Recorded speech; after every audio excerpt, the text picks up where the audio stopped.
अस्सलाम वालेकुम नाजरीन, उम्मीद करते हैं कि आप खैरियत से होंगे। नाजरीन, आज की वीडियो का टॉपिक इंतहाई दिलचस्प है। क्या आप जानते हैं दुनिया में 7 बरे आज़म हैं?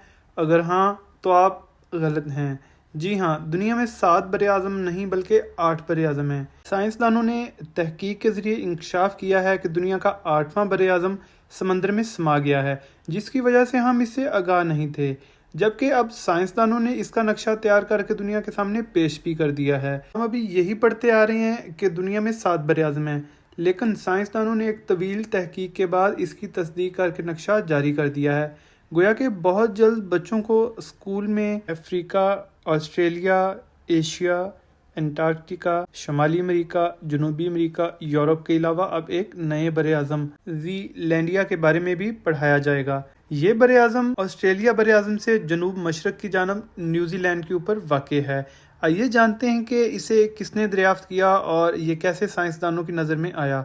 नाजरीन, ज़ीलैंडिया वो लापता बरे आज़म है जिसको तलाश करने में 375 साल लग गए, जो सबकी नज़रों के सामने होने के बावजूद भी नज़रों से ओझल रहा। ये बात है सन 1642 की, जब एबल अतसम एक मिशन पर थे। वो एक तजर्बाकार डच मलाह थे और ठोड़ी के गिर्द बड़ी सी दाढ़ी थी। इन्हें यकीन था कि जनूबी नफ्स कुर्रा में एक वसी बरे आज़म मौजूद है और उन्होंने उसे ढूंढने का तहिया किया। 14 अगस्त को वो इंडोनेशिया के शहर जकार्ता में अपनी कंपनी के अड्डे से रवाना हुए और 2 छोटे जहाज़ों के साथ मगरब की तरफ रुख किया, फिर जनूब और फिर मशरक की तरफ, और बिलाखिर न्यूजीलैंड के जनूबी जजीरे पर इनके सफ़र का इख्तिताम हुआ। मुकामी लोगों के साथ उनका पहला राब्ता कुछ अच्छा नहीं रहा। वहां पहुंचने के दूसरे ही रोज़ कई मुकामी अफराद एक छोटी कश्ती पर सवार हुए और एक दूसरी कश्ती को टक्कर मार दी, जो डच बहरी जहाज़ों के दरमियान पैगामात के तबादले के लिए इस्तेमाल हो रही थी। इस वाक़े में 4 यूरोपीय अफराद की मौत हुई। बाद अज़ां यूरोपीय अफराद ने 11 छोटी कश्तियों पर तोप के गोले बरसाए। ये मालूम नहीं कि जिन कश्तियों को निशाना बनाया गया वो बचीं या फिर गर्क हो गईं, और यूं इस मिशन का इख्तिताम हुआ। डच मलाह ने इस बदकिस्मत मुकाम का नाम मर्डर्स बे यानी कि खलीजे कातल रख दिया और इस सरजमीन पर कदम रखे बगैर ही घर वापस लौट गया, जबकि उसे यकीन था कि उसने वाकई ही अजीम जनूबी बरे आज़म दरियाफ्त कर लिया है। इस वक्त तक लोगों को ऑस्ट्रेलिया के बारे में पहले ही इल्म हो चुका था, लेकिन यूरोपीय बशिंदों का ख्याल था कि ये वो अफसानवी बरे आज़म नहीं है जिसकी वो तलाश कर रहे थे। बाद में जब उन्होंने अपना ख्याल बदल लिया तो इसका नाम टेरा ऑस्ट्रालस रखा, लेकिन डच मलाह बिल्कुल ठीक सोच रहा था कि एक लापता बरे आज़म वाकई एक हकीकत थी। उनके इल्म में ये बात नहीं थी कि इसका 94% हिस्सा ज़ेर-ए-आब है। 2017 में ज़ीलैंडिया की दरियाफ्त का ऐलान किया गया। 1.99 मिलियन मुरब्बा मील का एक वसी बरे आज़म जो समंदर के अंदर छुपा हुआ है। ये दुनिया का सबसे कम उम्र, पतला और सबसे छोटा बरे आज़म बताया जाता है, और इस पर चंद एक ही जजीरे हैं जिनमें न्यूजीलैंड भी शामिल है, जो समंदर की गहराइयों से उबर कर सतह समंदर से ऊपर हैं। लेकिन हैरत की बात यह है कि ये बरे आज़म हमेशा की तरह अब भी पुरअसरार ही है। इसके राज 6560 फीट गहराई में पानी तले महफूज हैं। टेक्नोलॉजी की मदद से पता लगाया गया कि ज़ीलैंडिया वाज़े तौर पर गैर हमवार ज़मीन का टुकड़ा दिखाई देता है, जो तकरीबन इतना ही बड़ा है जितना ऑस्ट्रेलिया है। नाज़रीन, न्यूजीलैंड के अलावा इस बरे आज़म पर न्यू कैलिडोनिया के जजीरे हैं, जो कि एक फ्रांसीसी कॉलोनी है और अपनी ज़बरदस्त साहली झील के लिए मशहूर हैं, और इसके अलावा लाडहो आइलैंड और बॉल्स पैरामिड के छोटे छोटे इलाके हैं। ज़ीलैंडिया असल में गोंडवाना के कदीम अजीम बरे आज़म का हिस्सा था, जो तकरीबन 550 मिलियन साल पहले बना था। कॉन्टिनेंटल क्रस्ट या बरे आज़मी परत आम तौर पर 40 किलोमीटर गहरी होती है। समुद्री परत से कदरे गहरी, जो 10 किलोमीटर के करीब होती है। जैसे जैसे इसका तनाव बढ़ा, ज़ीलैंडिया इतना ज़्यादा खींचता चला गया कि इसकी परत यानी पत्थरों की मोटी तह सिर्फ 20 किलोमीटर गहराई तक रह गई और बिलाखिर ये कम गहराई वाला बरे आज़म डूब गया।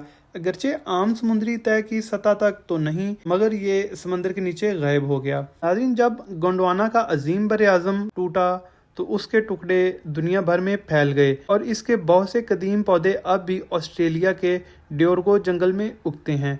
मुतदल आबो हवा और 39 मिलियन मुरब्बा मील की अराजी के साथ गोंडवाना पर पौधों और हैवानात की एक बड़ी तादाद मौजूद थी, जिसमें ज़मीन पर चलने वाले پہلے چوپایوں کی اقسام اور بعد میں سب سے بڑے ڈائنوسار ایک بڑی تعداد میں موجود تھے۔ سائنسدان اس چیز میں دلچسپی لینے لگے کہ کیا زیلینڈیا کی چٹانوں میں ان کی محفوظ شدہ باقیات ہو سکتی ہیں۔ کرۂ ارض کی پرت میں دبے ہوئے زمانہ قدیم کے جانوروں کے اجسام یا فوسلز جنوبی نصف کرہ میں بہت کم ہوتے ہیں، جبکہ سن 1990 کی دہائی میں نیوزی لینڈ میں متعدد باقیات ملیں، جن میں ایک دیوقامت لمبی دم اور لمبی گردن والے ڈائناسور جسے سروپوڈ بھی کہا جاتا ہے کی پسلی کی ہڈی بھی شامل ہے۔ اس کے علاوہ ایک چونچ دار سبزہ جو ڈائناسور اور سخت خول والے جانور کی باقیات بھی دریافت کی گئیں۔